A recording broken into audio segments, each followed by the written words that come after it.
नमस्कार, खबर समय जगत में आपका स्वागत है। मैं हर्षिता जौहरी। आइए नजर डालते हैं देश प्रदेश से जुड़ी तमाम खबरों पर। ग्राम टेमनी का निवासी निकला कोरोना पॉजिटिव। दिल्ली में जाकर हुई कोरोना की पुष्टि।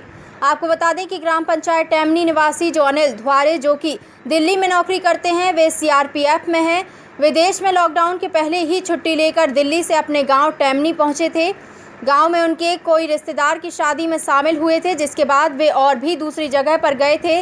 जानकारी मिलते ही प्रशासन पूरी तरह तैयारी में है। एसडीएम, तहसीलदार, सभी प्रशासनिक अमला मौके पर मौजूद था। अभी परिवार के 5 सदस्यों को एम्बुलेंस से बालाघाट गायखुरी ले जाया गया, जिसमें परिवार के टीकाराम पिता नुसाराम, मुक्ता पति टीकाराम, मुनेश्वरी पति अनिल, गौरव और श्रेया को बालाघाट ले जाया गया।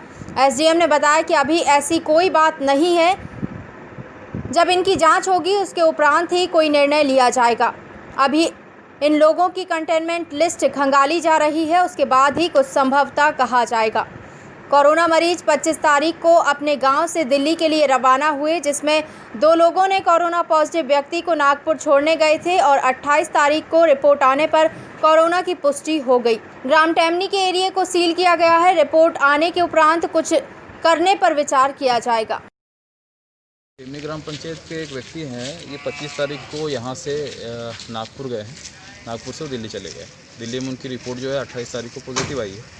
उसी संबंध में यहाँ पे आके अभी तो सील कराया गया उनके घर के आसपास का एरिया, और इनके घर में जो भी परिवार में 5 सदस्य थे तो उनको अभी बालाघाट भेज दिए यहाँ से, और वहाँ पे उनका सैंपल होगा। सैंपल रिपोर्ट आने के बाद ही फिर हम डिसाइड करेंगे कि इसको कंटेनमेंट एरिया घोषित करना है या फिर सील करके ही हमारा जो है ग्राम पंचायत को कंट्रोल करना है।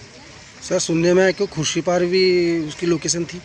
खुर्शीपार के 2 लड़के थे जो उसको छोड़ने नागपुर गए थे जी, और उसमें शायद परिवार का कोई जीजा भी है उनका, तो उनसे उनका मिलना जुलना था, तो उन तीनों को भी सैंपल हम लोग कल कराएंगे उसका भी। सर, क्या मानते हो, जैसे यहाँ पे बहुत पहले से आए थे, लॉकडाउन के पहले से, और यहाँ से संक्रमित होके गए, तो क्या मानते हैं सर आप? नहीं, ऐसा हम अभी डिसाइड नहीं करेंगे कि संक्रमित होके गए हैं कि बीच रास्ते में हुए हैं या 3 दिन के सफ़र में हुए हैं।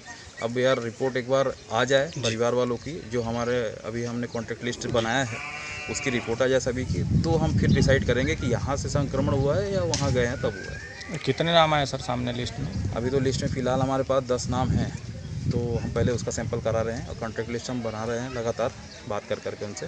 अभी एक एक करके 2-2 करके अगर हमें लगता है कि किसी को होम क्वारंटाइन कराना है तो होम क्वारंटाइन कराएंगे, अगर लगेगा कि इसका सैंपल कराना है तो बालाघाट भेज के सैंपल कराएंगे। अगर जैसे दूसरी ग्राम पंचायत के अगर संपर्क में आए तो उनके लिए क्या होगा सर? अभी उनको होम क्वारंटाइन कराने का अभी सलाह दे रहे हैं, और अगर इनको एक बार चेक कराएंगे, चेक कराने के उपरांत लगेगा अगर हमारे बीओ साहब को, डॉक्टर साहब को, कि इनको भेज के सैंपल लेना तो फिर बालाघाट भेज के सैंपल लेंगे। सर, यहाँ पे जैसे अभी इस गांव को सील किया जाए, यानी करने के कगार पे, लेकिन यहाँ पे जो कुछ जनता पब्लिक बहुत ज़्यादा बाहर निकली हुई, इनके लिए क्या, यानी इनके लिए कुछ? इनके लिए यही मैसेज है कि अभी सैंपल का अभी देखो 2 दिन लगेंगे रिपोर्ट आने में, तब तक अपने अपने घरों में रहें, और अगर सैंपल नेगेटिव होता है तो जैसा नॉर्मल चल रहा तो वही चलेगा। सैंपल में अगर कुछ भी एक आधे पॉजिटिव केस आते हैं तो फिर गांव को हम सील करेंगे पूरी तरह, पूर्णतः एक कंटेनमेंट जोन घोषित कर देंगे, जो उससे प्रोटोकॉल होते हैं वो फिर यहाँ फॉलो करवाया जाएगा। खबर समय जगत के लिए खैरलांजी से श्रवण कुमार नागवंशी की report. For latest news, subscribe to our channel and press the bell icon.